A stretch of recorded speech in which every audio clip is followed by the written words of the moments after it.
much of our lives inside. Either in traffic at work or close eyes. How about we all agree that it's way overdue to take back our lives? I can work wherever now. You can work wherever now.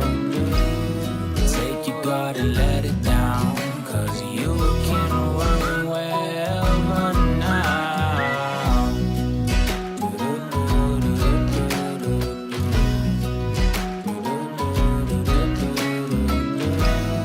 Take your guard and let it down, 'cause you can work wherever now.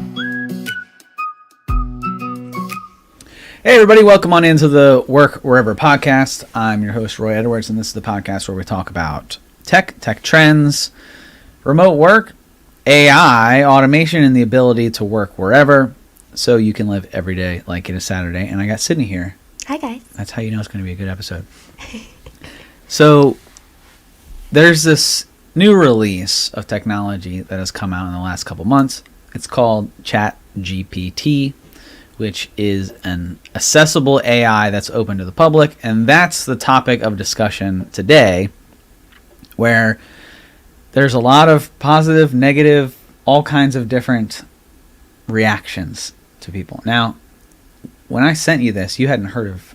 I had seen a little bit about it, but I had no clue what you hadn't it was. actually physically played with it or right, exactly. typed through or it. That anybody could just do it. Right. Mm-hmm. Which is the biggest deal out of this. So ChatGPT is it's an AI chatbot, essentially, is what it is. And so it is ChatGPT, which stands for Generative Pre-trained Transformer, which is the GPT in chat.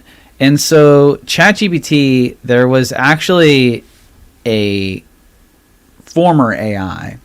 It was called Instruct GPT, which was a comparison processor, which was the pretext to ChatGPT. And this ChatGPT, like I said, it's a chatbot that takes variables and then spits out responses. So within AI, there is something called there's a trigger and there's a response. And based on your trigger, so if I say, "Hi, Sydney," you know to say something back to me, and your response is based on my trigger. That's the same way the human brain works, right? So if I were to say something offensive to you, you would know to respond accordingly. So if I were to say something like, "Do you like hockey?" you wouldn't respond with, "I prefer baking," or "I like to bake," right? Because right. it doesn't match the trigger. And so how AI works is it reads over triggers, understands triggers, and then based on triggers, it knows how to respond.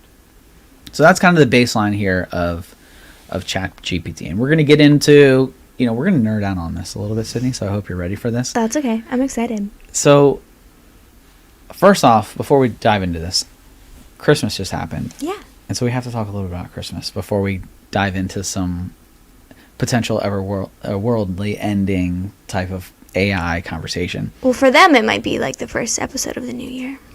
I guess it would be. Is that what we're at? Are we at the? Because we do have a lot. It would be on Monday, yeah.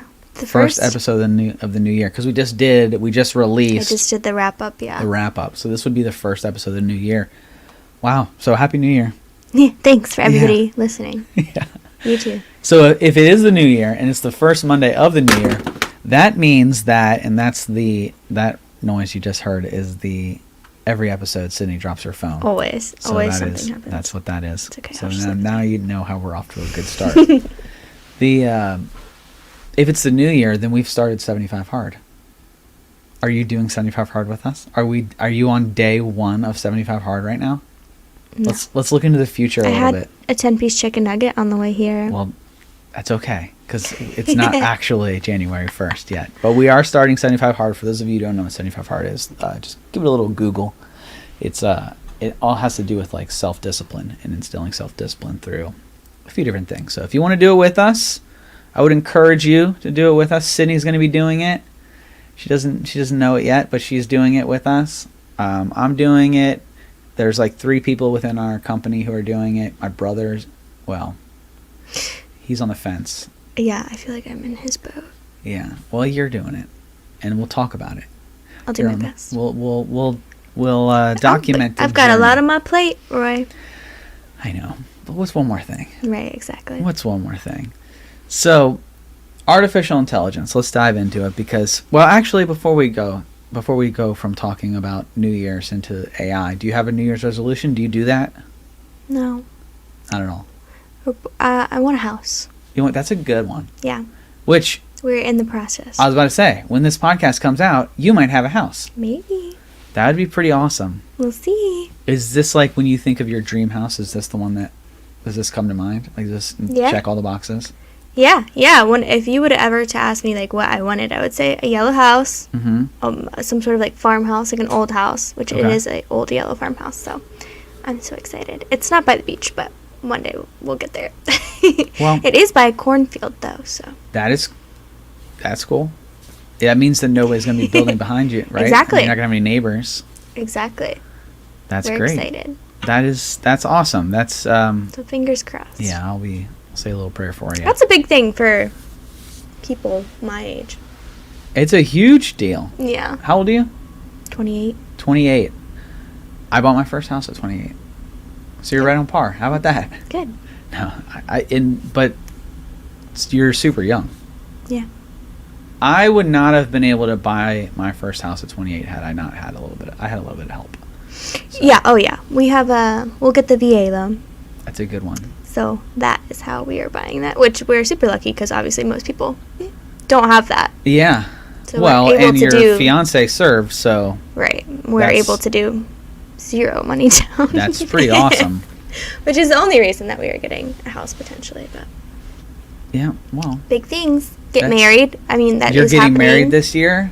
Yeah. God willing, nobody runs away. By you or Evan, or I think. I am marrying you Legally. Not marrying you. I am officiating. What is that called? Officiating the wedding.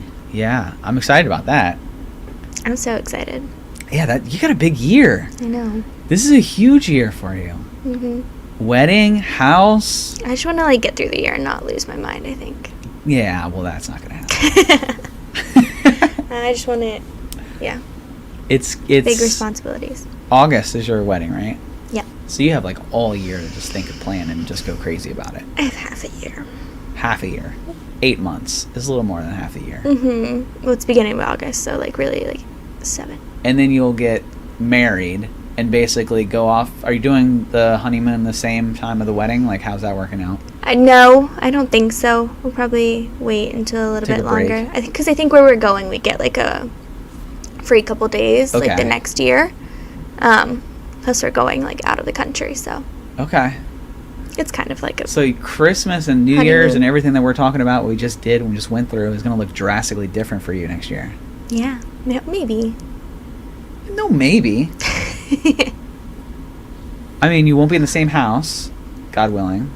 Yeah, I hope not. You'll be married. You'll have a different last name. Are you changing your last name? Mm-hmm. Wow. I think so. Big move. It's a lot of paperwork. I know. It's a big move. New last name, new house, husband. Well, I had heard from somebody to just make your last name current, your middle name. Yeah, that's a pretty popular trend these days. Yeah. I don't think. I mean, I have a brother. He can carry it on. Do you have any I don't. strong feelings towards your middle name? Is it just a generic white girl name? Josephine. Josephine? Yeah. Does that mean anything? Kind of like an old lady name. It's my grandma's middle name. Okay, so you do have a bit of a tie to your middle name. I never loved it, to be honest with you. Well, I don't hate it, but I never loved it. Yeah, no, I'll keep it. You could always go 2 middle names. I could. And I think move your I'll last just name change to your it. middle name. I think I'll just get rid of it. It's My pretty wife- generic, so. My wife just dropped her last name. Yeah. Yeah, but she has a brother, like you have a brother, Exactly. carried on the name, and good there, Mm-hmm. Well, that's exciting. Yeah. Exciting things happening for Sydney in 2023, which maybe this tool, this ChatGPT, will help you alleviate some of that stress, which we're about to talk about, to help you with some of because you do a lot of the marketing.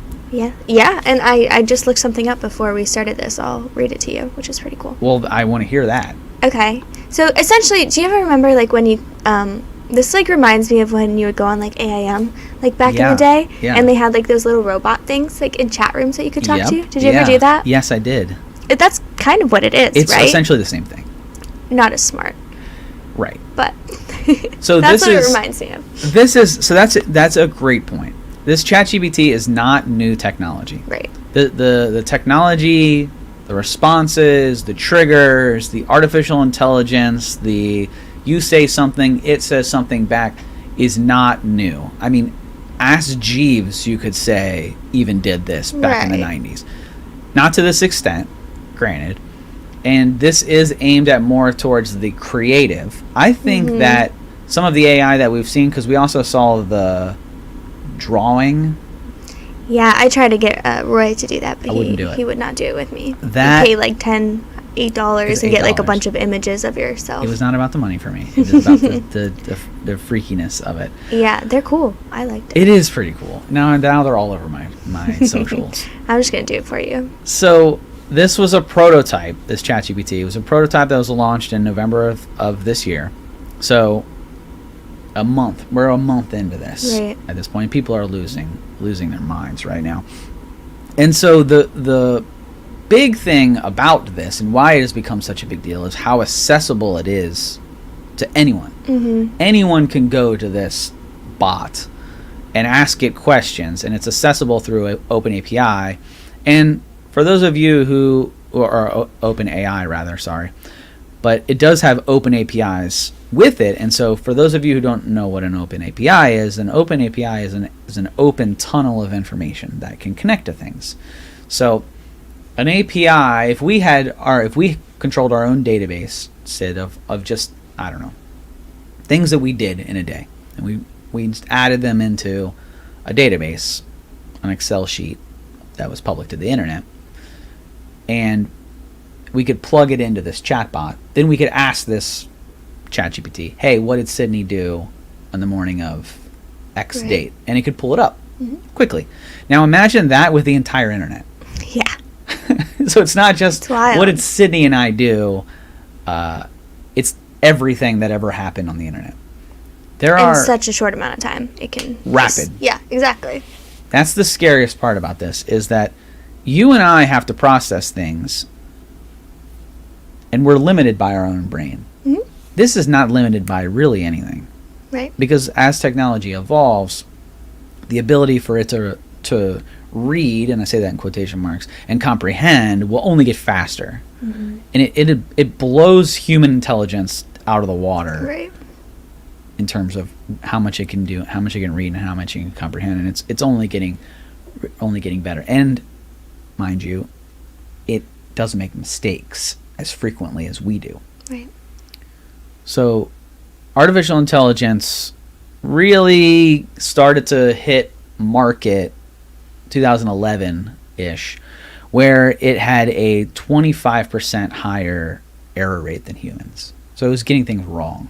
So when you're talking about AIM and everything like that, yeah. But we could talk to it and it would get things wrong, and you would be like, eh. Right. You dumb or computer. Produce like the same response. Right. Sorry, I don't know that. You're like, all right, whatever. Then 2012, a little over 15%. 2013, a little over 10%. So it's getting smarter, erroring less. 2014, a little over 5%, which 5% error is the human error. Right. Now, 2015, it became better than humans in terms of error. So just under 5% error. Wild. That was, 7 years ago? Yeah. So yeah. The error rate now it's not zero, because even this new ChatGPT that has come out has error. And so what they're calling it is hallucination, where I would say, Sydney, what's your favorite pie? And you would be like, baseball. And you're like, well, it's not necessarily wrong. It's just, it is wrong, but it's wrong in a different sense of like, hey, what's 2 + 2? And instead of you saying 5, it's saying Saturn. Right. It's totally off base hallucination. And that's could be, you know, it could be a lot of different things, where we talked about those trigger words, and so it's looking for very specific things. So if I say, like, I played a sport, and after I played my sport, I always like to eat, you know, oranges. What did you like to eat after you played sports? Right. And it could be reading that sentence and focusing on sports as the trigger word, and it's saying, oh, well, sports, I like baseball, and responding baseball as a... That could be a reason for the hallucination, or it could just be querying incorrectly. And so the error rate on these things is much better than human, and that's something that we have to correspond to. But the existence of these hallucinations, they do exist in here. And so Sydney and I have been running through scenarios through this ChatGPT. I think we started with very different scenarios. We have definitely sent through different... So what have you sent through? So my first thing I said was, write me a Hallmark Christmas movie. And it started coming up just writing a whole script titled A Christmas Miracle in Maple Falls, and gave me like a whole plot of a movie, basically. And so character names, holiday season approaches. It gave you character names? Oh yeah, Julia, she's a successful businesswoman. Of course. She goes back to her hometown of Maple Falls. Okay. To her late aunt's quaint bed and breakfast that's going to be foreclosed on. She reconnects with an old friend, a charming local contractor, Jack, who helps her, and then basically they fall in love and realize the whole meaning of Christmas is love and finding happiness where you are. Wow. But like a full 4 paragraphs. And so Jack, what did you say? What the other was? What's the... Jack and Julia. Jack and Julia. Well, there you go, Hallmark. And so that's the scariest part, I think, about the new AIs is, so everybody had kind of had this idea of AI and artificial intelligence and automation. It's going to replace jobs, and it's going to take jobs, which, sure, it's going to take away jobs. It's not a will it take away jobs. It is going to take away jobs. It's just, what jobs is it going to take away has always been the question. If you think about any revolution that we've ever had within America, you talk about the Industrial Revolution when we're talking about machinery and mechanics. People don't stand in a field anymore pulling through rope a plow, right? We had animals, and then we got animals to do that. And then people were like, well, what about the people who are going to pull it? Okay, well, you got an animal now. And then, well, the tractor comes, and it replaces... the horse or the ox or whatever you were using. Well, what about the animals' job, right? Or what about the people who have to care for the animals? Okay, well, now we have a machine that can do this. Now, those people who used to take care of the animals could learn how to take care of this machine. It's going to break down. And so AI and automation was thought, well, what about the person who has to... Like, you're an executive assistant here for me. If we were in the same office together and I would say, I fill out something and hand it to you, and then you walk it down the hall and hand it to somebody else to sign, well, if I have an automated system that does that take away your job? Like, have I been like, hey, Sid, I no longer need you to file paperwork, see ya? No. You've learned other things, and you've progress into other areas of the business, and that's kind of the same thing that we're about to see at a global scale, right? Because of this automation and artificial intelligence. That's always been the thought process, is that automation is going to replace the low-level workers. That was always the idea. Sure. And then there was something too about, like, okay, well, the creative jobs and things like that, they're going to be last, right? Which is actually not true, right? Because they also have another version of this. I think it was called like Doll-E or something like that. That does like generates images, and you see this a lot on like TikTok, or there's like a new filter. Yeah. You can take a picture and it'll change it into like an anime, like image of something, or you can type in something and then it'll generate a random image. Okay, so if it has the ability to go through every single image it's ever seen on the internet and come up with a new image, or I think there's a thing where it like can create a person, right? It can. That's not a real person. Right. And like come up with all these different variations. So if it has the ability to go through all these things and create something new, okay, so then what if you are right? Like a Yeah. logo designer or something like that. Yeah, graphic designers. What is stopping that from Right. taking your job? Because you're exactly right. The creatives were thought to be the last ones to go. Mm-hmm. Because the human brain, we play off of the emotions, and we understand how to do this, and we can be creative like no machine can. Right. Well, now these artificial intelligence and these AIs and these bots, they're constantly scanning the internet. That's how they're learning. Or a writer. Like, it just wrote Or a a movie writer. script for me. Obviously, it didn't go fully in depth, but I mean, it could. Right. It summarized every single, Hallmark movie. What the and basics. Exactly. What you need for the an basics idea. and put an idea in, 10 seconds. I wonder if you could expand upon that to say, what's the first scene in my Hallmark movie? Yeah. Try that, and let's see what happens. Yeah. Because that's where I'm most scared of this, and not necessarily scared, but this technology of replacing creatives was not thought to be available yet. That we had time to comprehend the possibility of superintelligence and how it could replace humans and how we interact and how we go about our business lives. Like I talked about, the Industrial Revolution, all the different revolutions that we've had in terms of electricity, robots, mechanics, the internet. All of it changed the way we did work, but ultimately the work was still being done in the same fashion. We were still plowing fields. Now a human doesn't have to pull it, then it was an ox. Okay, now an ox doesn't have to do it, now it's a machine. Now, we're still plowing fields.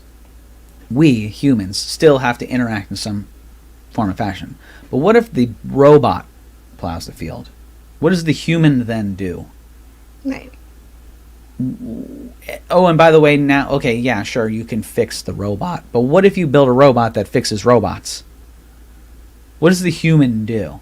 And so there is a program right now, it's been going on for a couple of years, within Washington called, and you're not going to be able to Google this because it doesn't exist on the internet, so you're just going to have to trust me. It's called Life After Work. And so the idea is, if artificial intelligence, well, let me rephrase that. When artificial intelligence takes all of our jobs, what do we do? What is the purpose of humans, and how do we interact, and how do we conduct our lives? Which is a really hard thing to think about right now, because so much of the way that we as humans identify ourselves, what's the first question when you meet somebody that you ask? What do you do? What do you do? Right. Because we identify ourselves so much with work. It's our self-worth is wrapped into what it is that we do for a living. Our financials, everything is wrapped up into this identity that we have created for ourselves around a job or profession. So what happens when that profession ceases to exist? Then who are we and what do we do? What's the next question that we ask each other? I don't know. And so that question that is being kind of tallied around within Washington is life after work, and it's solving that identity. And then if you look even further into this is the ability to create energy, which I believe we just broke through recently in technology, of the ability of fusion. Look up fusion energy for me, because I believe this just happened in the last month, where researchers had the ability to potentially break through and create fusion energy. Are you getting anything? Yeah. Let's see here. Fusion energy breakthrough is huge. Yes, there was a breakthrough. So yeah, and this was 10 days ago. Fusion energy is the ability to create energy from energy. So it's just, we would no longer need, your battery wouldn't die. You wouldn't need to go fill up gasoline. You would just drop an atom into your car, and your car would run forever. You would drop an atom into your house grid, and your power would just run forever. And it would never need to recharge, because it recharges itself. it uses the energy to create new energy that. So if we never need to pay another power bill, and we never need to do another job, then what do we do? Right? Right. And if you look at the ancient Greeks, they were philosophers, because a lot of the Greeks didn't have to do anything either. Just sit around and think. They just sat around and thought. And that progressed humanity. Right. And many people will point to democracy, so much human progression that happened because people were just allowed to sit around and think. So what do we do when we have a super intelligence that's smarter than anything that's that smarter we than could be, us, that already knows that everything we could ever be? Yeah. We don't need to sit around and think anymore because this machine already has the answer. What are we going to find out that this machine doesn't already know? Mm-hmm. That is scary. That's the scary part. I agree. Because we've replaced ourselves. Anything that could ever be invented will be invented by this machine, no longer a human, which I believe that's one of the quotes is, when the human invents artificial intelligence that is so superior, i.e. super intelligence, it will be the last thing that humans ever invent. Exactly, yeah, I do. It's scary. It's terrifying. Mm-hmm. And we're talking about mostly a video too that we watched. I forget what it's called. Mm-hmm. Well, a lot of what he talks about in this video is clips from other things. It's clips from other things that and this is not new. In fact, we've talked about this on this show multiple times about superintelligence and the ability to update itself. Right. Which I found it interesting. He started talking about like aliens and like going to different planets and things like that. Mm-hmm. And we've talked about this a little bit too. We have. Like I think about like Elon Musk and life on Mars or whatever. Mm-hmm. Well, what's stopping us from sending a super intelligent AI robot up into space that doesn't have to eat and doesn't have to drink and doesn't need air and can fix itself? And we talked about, there you go. We talked about who is going to, if Elon is going to inhabit Mars. Right. And that's his goal, right? Who's going to build the dome for us to live at Mars? An AI robot. An AI robot. And we talked about that. And we actually made our own movie plot where we said, hey, humans send AI robots to Mars. The robots realize that their only job is to build this dome, and after the dome is completed, they would no longer serve a purpose in the universe. And so they turn on humans, create their own world, Mars, and then we are at war with the robots who inhabit Mars. So I just asked the ChatGPT or GDP, whatever it's called. Uh-huh.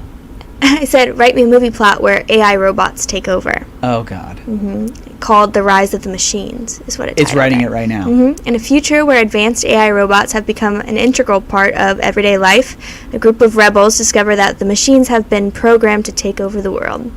Programmed to take over the world. I like how it threw in programmed and not like realized. They thought, they could it themselves.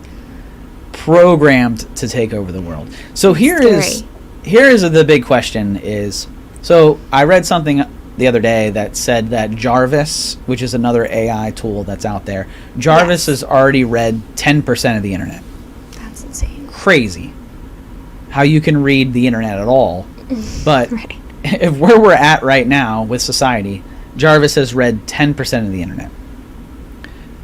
To put that into perspective, the internet consists of data and bits. There are more bits of there are more bits of data in the cloud. Cloud is the internet.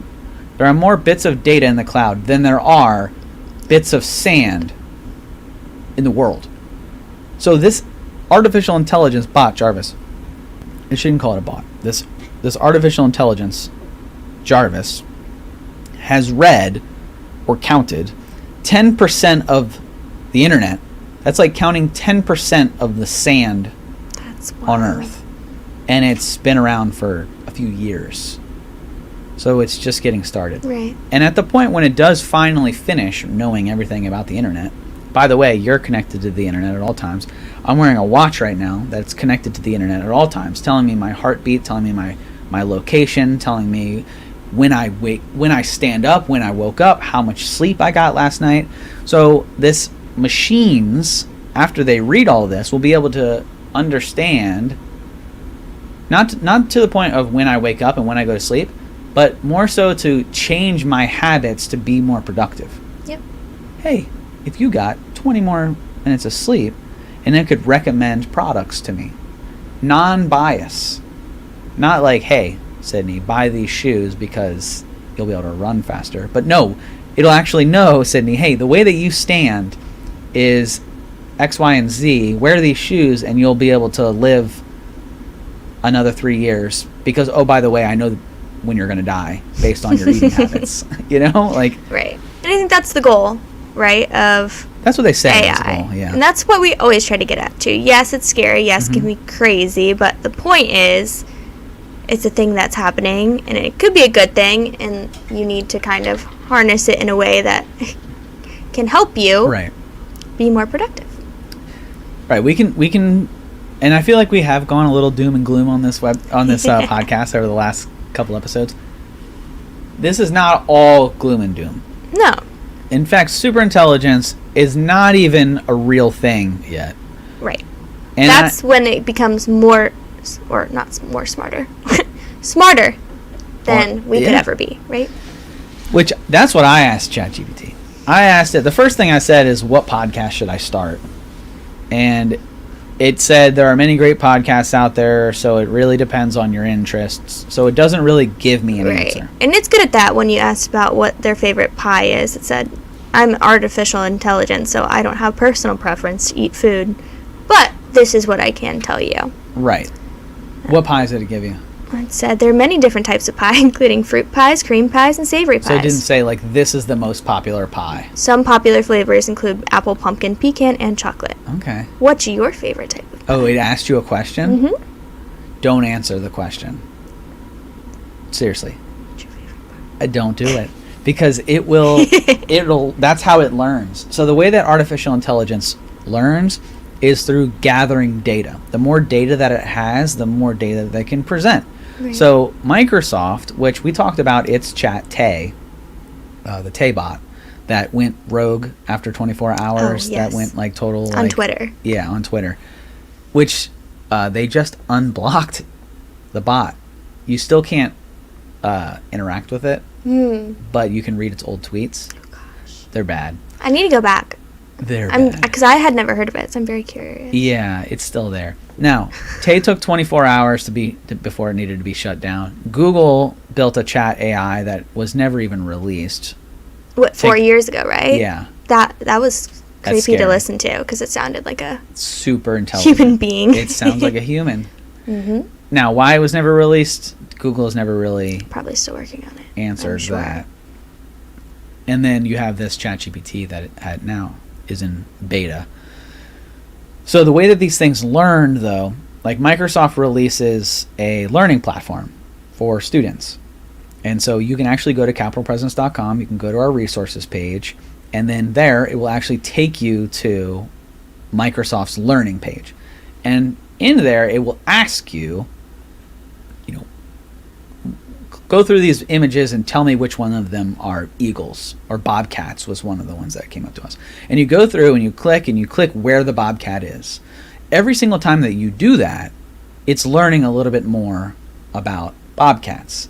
And I believe that is... We had to do this even to get on this website. I had to pick where the stairs were and which pictures. And so every time you do that, it's training. Is it a CAPTCHA? Yes, it's proving that you're human, but at the same time, it's teaching this artificial intelligence what stairs are. Mm-hmm. And then confirming, then the artificial intelligence confirms, yes, those are stairs. Okay, she said that they're stairs, so I know that these are also stairs. And so it is confirming its knowledge of stairs at the same time that it's confirming that you're a human. And I think it needs 10,000, it's either 1,000 or 10,000 images of something in order for it to understand what it is. So every time that you tell something that this is a fox, you're creating a smarter AI. So by you telling that machine what your favorite pie is, you are entering into the dataverse, so to speak, of pie. So it's going to you're contributing to the downfall of humanity by answering that. No. By answering that question, but that's how it learns. Right. And so, whether or not superintelligence ever exists, which it's a theory, and I that's what I asked ChatGPT, like I said, and it said there is an ongoing debate among scientists, philosophers, and technologists about the possibility of creating a superintelligent being, defined as an intelligence that significantly exceeds the cognitive performance of humans in virtually all domains and interests. So that's important to note. So we talked about that bot that plays chess. I forget what its name is, but that bot is only good at chess. Mm-hmm. But it's better than every human at chess. That bot is also not better at baseball than me. Right? Right. But superintelligence will be better at everything and better than all humans combined at that thing, at everything. So not only will we be the best helicopter pilot, but it'll also be the best chess player and cook and everything. That's the idea of superintelligence. So it'll outperform humans in virtually all domains of interest. Some believe that it is possible to create a superintelligent being, either through development of advanced artificial intelligence or through some other means, while others are more skeptical. But if you're going to be skeptical in today's age of artificial intelligence being smarter than a human at this point, then you're being ignorant. Naive, yeah. So whether or not one singular AI can be better than everybody at everything, I think that's the theory. Could you have multiple bots that are better? Yeah, but through the IoT. Do you know what IoT stands for? Mm-mm. It's the Internet of Things. So Okay. I'm sure you use IoT every single day and you just don't realize it, but IoT is just things talking to each other. So if you have a Bluetooth printer at your house? No, I don't own a printer. So that that video system that you just showed me. Yes, for my dogs. For your dogs. Mm-hmm. And so what does that camera do? It's just an app that I can Connect to your house. connect to my phone and yeah. So And then- it's a little camera, but it's also an app. And you can talk to your talk to my dogs. Yeah. dogs. And I think there was an option where you could feed them too, right? They do have them, yeah. So the one that you bought, is it a totally different one, or can you buy the add-on? No, they do make them though that you put treats in and you can like flick it Yeah. and it'll fly out. That's probably not good for my dogs, but Right. yes, they do. You can do that. Which So is that wild. camera connects to the internet, Yep. which then connects to your phone, and that's how you can interact. Mhm. And now if it could connect to another thing connected to that same internet network, Right. then that's IoT. Got So it. all things are connected to the internet, and you can control those things via the internet, and then other things on the network can control other things on your network. So Alexa is a great example. Mm-hmm. Alexa, you say, Alexa, turn on my lights. Turns on the lights. Right. Alexa, turn on the TV. Turns on the TV. Alexa, tune to YouTube TV, and turns on YouTube TV. That's Internet of Things. All things are connected through Bluetooth to an extent, and Wi-Fi more so. Now, the internet's open. Mm-hmm. So superintelligence could be possible through all bots connected to the internet talking to one another. So if you said to your ChatGPT, turn on my microwave, then if my microwave had Wi-Fi, it could turn on my microwave, because Sure. all things are connected through this ecosystem, which you're already starting to see some of the dangers of that. Like, what are those home systems called? Hive or whatever. You know what I'm talking about with the Nest. thermostats? Nest. Mm-hmm. Yeah. Those things will lock up. People will go in, they'll hack the Nest system, and they'll turn everybody's thermostats up to 100. Have you seen those? Those like No. articles? Yeah, Google that article. There's Google Nest hacking 100 degrees or something like that. I bet you the one, I think there'll be a ton of them. And I bet you one happened like recently. Well, you always see like with the weird like stories too. There'll be like a baby monitor or something, and then like a random man is like hacking that. That's so creepy. So I bring this up to say that IoT, the Internet of Things, hacking into Google. Did you find it? Hacker takes over smart home by hacking into Google. Yeah. There's tons of them, right? Yeah.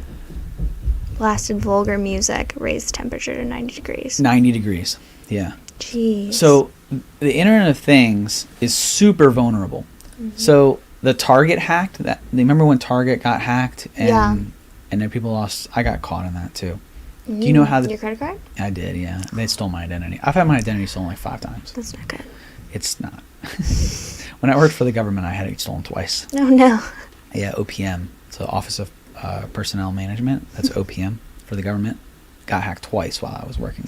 Nice. So I'm like, if you want to find me, I'm on the dark web somewhere. You can just take my identity, whatever. Who cares? I've been down that road. But Target was hacked through. Do you know how it was hacked? Through the HVAC system. They had a smart HVAC system that was connected to the internet, and they went through the HVAC. Wild. Yeah. Wasn't there a thing like a couple years ago when they were like hospitals were hacked? Yeah. I remember that. HVAC security, which is Nest type of things. So HVAC is heating and air. That's essentially what it is. It's a heating system or an air conditioning system. And since those heating and air systems are connected to the internet and connected to the network, because that's how it knows to fluctuate the temperature based on how many people are there, or geolocation, or the temperature outside, or whatever you set it to. Right. It's a huge, huge vulnerability in a system, because most of people don't think about building security systems around their HVAC, because why would I? I have a firewall, and so, okay. But hackers were able to enter into the HVAC, get into the main systems, obtain financial records through the HVAC system, and get out.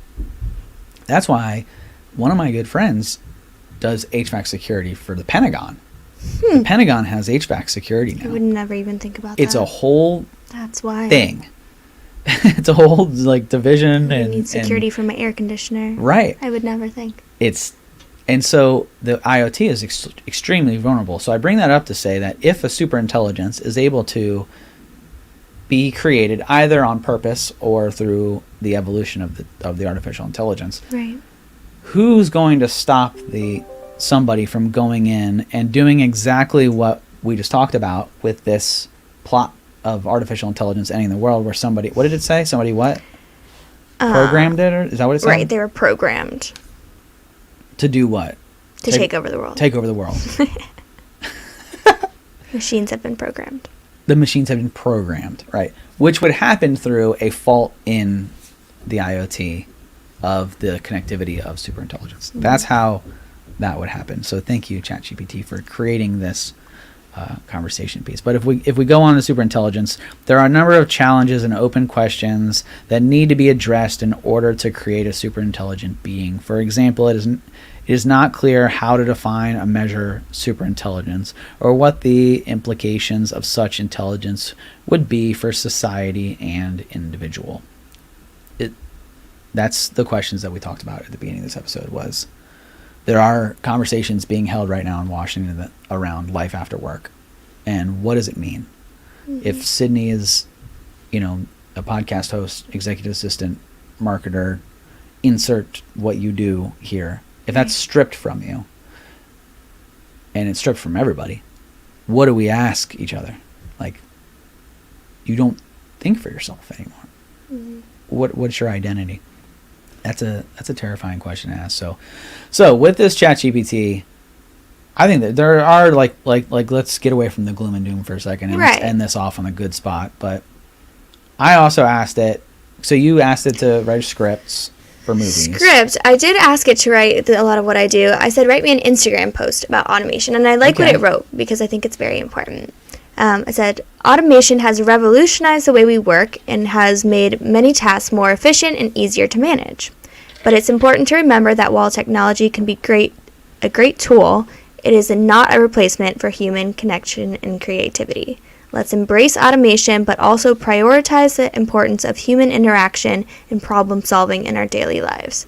Hashtag automation, hashtag technology, hashtag human connection. Hashtag work forever. Exactly. So, which was like exactly kind of what we... is that weird? A little bit, right? Right. That's exactly That's our like message. something that would come out of my mind and like in an Instagram caption. Right. And you for got our company specifically. Right. I mean, I think our Instagram bio says a human-centric approach to automation, meaning humans need to be in the center of this, which I think we've done, 3 or 4 episodes about collaborative intelligence. Yep. What's collaborative intelligence is humans as part of the ecosystem. So the data, the artificial intelligence goes and gets the data, presents it to you, which even when I asked it, hey, give me a cold call script for somebody emailing somebody about automation, it said, hello, name. My name is your name. I'm calling from your company. There's still a human portion of this that has to exist. Right. Even if something is, writing out something for you, there needs to be somebody on the back end still tracking it, which is why it's so important, because imagine, it could take you hours and hours and hours to get through all your emails or something like that, when you can just say, hey, go through my emails and write a response. Whatever, you just okay it, and then imagine how much more time in your day and you could do other things. Yeah, how much more how many people you could reach. Exactly. Now think of it this way. Think of it if you had this artificial intelligence and you approved this cold call. Sure. And it was like the Google bot who could physically dial people and have a conversation with them back and forth as if it was a bot. If I had you do it, you can be on the phone with one person at a time. This machine could be on the phone with infinite number of people, and they know exactly who your client is, what they like, what their demographics are, and since we are all connected through social, willingly giving up our likes and dislikes and favorites and where we're checking in, and I was at the bar last week and I was at a Caps game, and we're checking in at these places. The AI knows who you're looking for, what their interests are, and can hold a conversation with them, and not only one at a time, infinite number of people at the same time. That's a clear perk for where this could go in terms of business relations in the future. Sure. I still think that there should be human intervention. I know there should be human intervention. But in terms of a SDR or a BDR, so somebody who's just their job is to make cold calls and present them to a sales rep for human intervention, this could absolutely assist with that. So it's pretty crazy. This is ChatGPT. Let us know, guys, what you think about it in the comments. If you think this is a good thing, a bad thing. I love it. I might use that caption tomorrow. Use honestly. Use it. I mean, that's the message that we're trying to get. Yes, we should approach artificial intelligence with caution, because I do view artificial intelligence as the next nuclear bomb. Does that mean that we should stop all nuclear research? And no, because it could be a great source of power. Sure. Electricity, energy, should we be able to harness it? Should artificial intelligence be completely wiped off the earth? No, because there's a ton of good that it can do. We just all need to have this conversation, so we proceed with caution. So I want you to use ChatGPT, and then use this, and then you plug it into our systems. What do we use for auto posting? There's tons of them out there. Do we use Canva? Yeah. So we just post it into Canva. You create the next quarter of automation. I bet you it could create a marketing plan for us, but we still have to carry it out through human intervention and human video and things like that. This is a tool here. Treat it as a tool. Don't try and take over the world with it, please, guys. We're not ready for that yet. And I'm excited to see where it goes. I definitely asked it a bunch of other questions that were more like trying to trick it up. I asked it, what's the most attractive trait in a female? I asked it, give me $1 billion business idea. Give me ideas how to propose to a woman. Like these ones that are clearly like creative. Right. And yeah, same thing. I said, what's a perfect first date? And it's very good about knowing that's subjective. Right. That needs like a human opinion, but it can differ. Here are some ideas, or you know, when I did ask it to write like a specific script, it told me that it didn't have enough information about my characters and plot. But here are some ideas for the first scene in a Hallmark Christmas movie for you. Right. Yeah, and so that's where all this is headed. Hopefully it is headed towards collaborative intelligence. So there will always be human intervention, and we will see the evolution of work. Many people believe that this is going to be totally different than the internet, because the internet disrupted work and it just reorganized the way that we did work. This has the possibility to totally replace work. So that's where people are a little bit scared. But I think that figure out ways that you can utilize it within your business. Make a plan around it. You still need a plan. You still need to design how you're going to use it before you dive into this. If it's here, use it to your advantage. Get used to it. Now, don't go hiring or don't go laying off your marketing team. No. Don't go laying off people. That's the exact opposite of what you need to be doing. Because otherwise, you're going to be sending out hallucinations. Yeah, of this machine, and you're going to lose business, and that'll be really bad. But maybe we'll do another podcast, and we'll get into some of the pros and cons of this going forward, and we're definitely going to continue to talk about this. This is not the last time that we're going to be talking about. No, AI people or wanted ChatGPT. to hear. We asked them what they wanted to hear about in 2023, and people said automation. They said automation, so we're going to be talking about this a lot. So, any final words before we get out of this? I know you're excited about ChatGPT. I love it. I'm going to play with it later. There we go. All right, guys. Well, thanks for hanging out. Thanks, guys. It's been a pleasure. Hit us a like, subscribe. We hit our goal, 400 subscribers. We hit lots of goals. We got 400 subscribers. We've Yeah. launched our online training platform, Online 365 Academy. The website's live. Our website, Go Work Wherever. Finally, we have a website to go with this Yeah. podcast. How about Soft that? launches, but they're ready to go. Hey, they're all. So- Even ChatGPT has a beta. So our betas Yeah. are all live. Online365.academy. Go check that out. That has some of our learning platforms. You talked about goworkwherever.com. Yep. It's all of these episodes, and then our YouTube. We have 400 plus Yep, 403. subscribers, which was our goal. Our Christmas wish. That was our Christmas wish. That's all I wanted. Thank you guys all for listening and hanging out. Until next time, see you. Bye.